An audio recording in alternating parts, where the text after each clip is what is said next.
आप सभी छात्रों का आज फिजिक्स में बहुत बहुत स्वागत है। आज हम बात करेंगे वैद्युत चालन के नेक्स्ट टॉपिक जिसे हम कहते हैं, अभी तक हम लोगों ने पढ़ लिया है। इसके पिछले जो है लेक्चर में मैंने पढ़ाया था धारा घनत्व तक, धारा घनत्व क्या होता है। ठीक है, अब हम आगे की ओर जब हम बढ़ रहे हैं तो आता है आपका गतिशीलता, जो कि आपका कोर्स में है। और गतिशीलता आपको आना चाहिए। गतिशीलता क्या होती है, तो हमें जैसा कि पता है कि किसी भी चालक है, चालक जो भी कोई चालक पदार्थ है, तो चालक में जो विद्युत चालन होता है उसमें जो मुक्त इलेक्ट्रॉन्स होते हैं आउटर मोस्ट ऑर्बिट के, उन्हीं के द्वारा विद्युत चालन होता है। यही हमने अभी तक पढ़ा है कि विद्युत ड्रिफ्ट वेलोसिटी या अपवाह वेग के बारे में भी यही पढ़ा है कि उनमें विद्युत चालन के कारण जो इलेक्ट्रॉन विद्युत चालन होता है वो मुक्त इलेक्ट्रॉनों के कारण ही होता है। तो अब यहाँ पर यही इसी क्रम में किसी चालक में विद्युत चालन मुक्त इलेक्ट्रॉनों द्वारा होता है। यही मुक्त इलेक्ट्रॉन गतिशील आवेश वाहक होते हैं। यानी यही जो हमारे इलेक्ट्रॉन होते हैं, इलेक्ट्रॉन पर क्या होता है, आवेश होता है, ये गतिशील आवेश वाहक होते हैं। यानी आवेश को आगे की ओर बढ़ाते हैं, ये कह सकते हैं हम लोग इसकी, ये आवेश को आगे की ओर बढ़ा रहे होते हैं। तो इन्हीं का जो एकांक वैद्युत क्षेत्र की बात हम जो करते हैं, तो उसमें जो इनकी जो ड्रिफ्ट वेलोसिटी होती है, अफवाह वेग, उसी को कहा जाता है गतिशीलता। यानी हमारी जो डेफिनीशन है गतिशीलता की, वह यह है कि गतिशीलता किसी आवेश वाहक का वह अफवाह वेग है जो एकांक वैद्युत क्षेत्र में प्राप्त किया जाता है तथा ठीक है। यानी हम कह सकते हैं कि अगर एकांक वैद्युत क्षेत्र, किसी वैद्युत क्षेत्र में जो अफवाह वेग होता है, अफवाह वेग यानी अनुगमन वेग इलेक्ट्रॉनों के, तो BD का जो अनुपात होता है उसी को हम क्या कहते हैं, गतिशीलता कहते हैं। कि किसी भी जो है चालक में जितना वैद्युत क्षेत्र लगाया गया है तो उसमें वेलोसिटी का उतना ही रेशियो होगा, तो उसी को कहा जाता है आपका गतिशीलता क्या है। तो ये आपकी डेफिनीशन हो गई, गतिशीलता कहा जाता है यहाँ तक। तो गतिशीलता को हम म्यू से प्रदर्शित किया जाता है।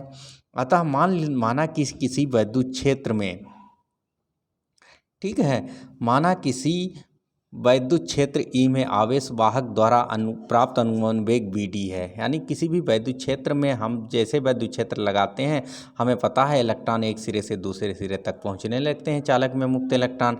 यानी यही हम कह सकते हैं कि जब हम वैद्युत क्षेत्र लगाते हैं तो BD क्या होता है, हमारा अनुगमन वेग उत्पन्न हो जाता है, जिसे अफवाह वेग कहते हो। तो अतः म्यू इक्वल टू द आपका BD/E हो जाएगा। यही आपका फाइनल फार्मूला आ जाता है गतिशीलता का। और गतिशीलता का जो मात्रक होता है आपको पता है, वो मीटर स्क्वायर प्रति वोल्ट सेकेंड होता है। ठीक है, मीटर स्क्वायर प्रति वोल्ट सेकेंड होगा, ये आपका जो है गतिशीलता का मात्रक हो जाता है। चलिए, अब हम यहाँ तक गतिशीलता के बारे में समझ गए हैं कि अगर हम विद्युत क्षेत्र में जब भी किसी चालक को रखते हैं तो उसमें इलेक्ट्रॉन वाहक के रूप में आगे की ओर चलते हैं, आवेश वाहक के रूप में, उन्हीं से प्राप्त अनुगमन वेग तथा लगाए गए विद्युत क्षेत्र के अनुपात को ही गतिशीलता कहा जाता है। ठीक है, अब नेक्स्ट चैप्टर की ओर हम लोग नेक्स्ट टॉपिक की ओर बढ़ रहे हैं। तो हमारा ये आ गया है वैद्युत प्रतिरोध।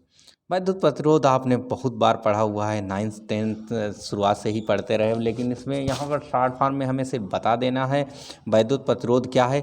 किसी चालक के सिरों के बीच लगाया गया विभवांतर तथा चालक में प्रवाहित धारा के अनुपात को वैद्युत प्रतिरोध कहते हैं। इसे R से प्रदर्शित किया जाता है, आपको पता है। तो माना किसी चालक के सिरों के बीच हम B विभवांतर लगाया जाता है, तब चालक में I धारा प्रवाहित होती है। यानी मान लिया जाए कि आपका कोई ये चालक है, आपने ले लिया, ठीक है, चालक के सिरों के बीच हमने B विभवांतर लगा दिया, बैटरी लगा दिए, तो चालक में जो I धारा प्रवाहित हो रही है, ठीक है, I धारा प्रवाहित हो रही है B विभवांतर पर, वही B और I का जो अनुपात होता है उसी को हम कहते हैं वैद्युत प्रतिरोध। ठीक है, अब हम इसको किसी ग्राफिक डिजाइन के माध्यम से भी हम इसको समझने की कोशिश कर सकते हैं कि किसी चालक में किस तरीके से धारा प्रवाहित होती है। चलिए हम देखते हैं इसको भी। अब हम देख सकते हैं कि इस तरीके से उसमें कि अगर किसी चालक में भी बैटरी लगा दी जाती है, जोड़ दी जाती है, तो इलेक्ट्रॉन का अगर पॉजिटिव इलेक्ट्रॉन है, पॉजिटिव चार्ज है, यानी करंट का फ्लो इस तरीके से होने लगता है किसी, ठीक है, चालक के द्वारा। आर प्रतिरोध मान लिया जाए, किसी चालक के द्वारा जो इलेक्ट्रॉनों का चालन है वो इस प्रकार से आपका होने लगता है। चलिए अब आगे की ओर बढ़ते हैं। ये तो हमने समझ लिया कि यही जो आई जो धारा प्रवाहित हो रही है इसमें और बी वोल्टेज लगा हुआ है, उसी का जो रेशियो है, तो बी बाई आई यही हमारा कहलाता है आर प्रतिरोध के बराबर। चलिए अब आगे की ओर हम लोग बढ़ते हैं। अब जो है आप जानते हो कि ओम जो है प्रतिरोध का मात्रक, आर का मात्रक ओम होता है, ठीक है। ओम को का सिंबल ये होता है, तो हम प्रतिरोध आर को ओम से भी प्रदर्शित कर सकते हैं, ठीक है। चलिए हम आगे की ओर बढ़ते हैं। अब देखते हैं नेक्स्ट हमारे पास क्या है, नई डेफिनीशन। तो नेक्स्ट डेफिनीशन है विशिष्ट प्रतिरोध। विशिष्ट प्रतिरोध क्या है, ठीक है। जब किसी चालक के सिरों में चालक में धारा प्रवाहित की जाती है, तब चालक के किसी भी बिंदु पर उत्पन्न वैद्युत क्षेत्र तथा धारा घनत्व के अनुपात को विशिष्ट प्रतिरोध कहते हैं। यानी कहने का मतलब ये है, जब किसी चालक में धारा प्रवाहित की जाती है तो चालक के किसी भी बिंदु पर उत्पन्न वैद्युत क्षेत्र तथा धारा घनत्व के अनुपात को वैद्युत प्रतिरोध कहते हैं।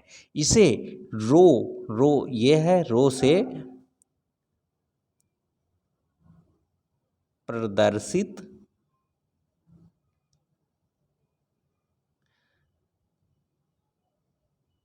किया जाता है, ठीक है। रो से प्रदर्शित इसे हम लोग करते हैं। तो चलिए अब नेक्स्ट पेज पे चलते हैं, हम देख लेते हैं कि रो का इसके बीच में क्या रिलेशंस है, ठीक है। तो मान लिया जाए कि किसी जो है उसमें जब हम किसी चालक में आई धारा प्रवाहित करते हैं, ठीक है, तो उसके सिरों के बीच उसके किसी भी बिंदु पर कितना वैद्युत क्षेत्र, ई वैद्युत क्षेत्र उत्पन्न होता है और जे उसका जो है धारा घनत्व है, तब जो रिलेशन आ जाएगा वह हमारा हो जाएगा rho equal to the E by J, ठीक है। ई बाई जे हो जाता है। अब यहाँ पर हम लोग एक टर्म और यूज कर सकते हैं हम लोग, अगर मान लिया जाए किसी चालक के सिरों के बीच बी विभवांतर ई विद्युत क्षेत्र लगाया जाता है, तो बी विभवांतर उत्पन्न हो जाता है और चालक की लंबाई स्मॉल एल है। तो उसके केसेस में हम लोग आगे की ओर बढ़ते हैं, देखते हैं क्या होता है। तो उसके केसेस में रो इक्वल, अगर ये हमारे पास है, एक मिनट, अगर rho equal to the E by J है, तो हमें चूँकि ये पता होता है कि E इक्वल टू द होता है बी बाई एल ले लें, ठीक है। और जो है J इक्वल टू द आपको पता ही है कि आई बाई ए हो जाएगा। ए क्या हो जाएगा, वो चालक का क्रॉस सेक्शन होता है। तो हम अगर यहाँ पर रखने की कोशिश करें तो rho equal to the E की जगह पर बी बाई एल और J की जगह पर हम लोग रखते हैं आई बाई ए, ठीक है। अब अगर इस इक्वेशन को बैलेंस करें तो हमारे पास इस इक्वेशन को बैलेंस करने के लिए रो इक्वल टू द आ जाता है बी बाई आई, ठीक है, इंटू ए बाई एल, ठीक है। जहाँ पर एल क्या है, ये चालक की लंबाई है,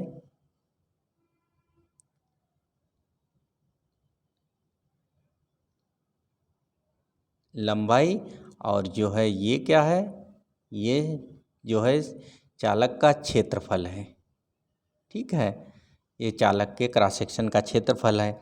तो ये हमें पता है कि बी बाई आई जो ये क्वांटिटी है ये कैपिटल आर होती है, जिसे हम प्रतिरोध कहते हैं। तो rho equal to the R into A by L हो जाता है, ठीक है। ये हमारा प्रतिरोधकता और विशेष प्रतिरोध में एक रिलेशन आ जाती है। तो वह यही है। अब यहीं से जो है हम अगर लिखें तो इसका जो मात्रक है हमारा मात्रक, वो आ जाएगा ओम डैश मीटर, ठीक है। तो अब हम इसी क्रम में आगे की ओर बढ़ते हैं, देखते हैं कि हमारे पास नेक्स्ट टॉपिक क्या है। नेक्स्ट टॉपिक हमारे पास विशिष्ट चालकता। विशिष्ट चालकता क्या है, विशिष्ट चालकता की जो परिभाषा है, परिभाषाएं ये आपको हमेशा याद होनी चाहिए क्योंकि ये बहुत इम्पॉर्टेंट होती हैं। इसके बिना आगे की ओर बढ़ना थोड़ा मुश्किल होता है। तो हम बात करते हैं स्पेसिफिक कंडक्टिविटी की। तो विशिष्ट प्रतिरोध के व्युत्क्रम को विशिष्ट चालकता कहते हैं। सीधी सी परिभाषा है, इसे सिग्मा से प्रदर्शित करते हैं। अतः सिग्मा इक्वल टू द ये 1/ρ हो जाएगा।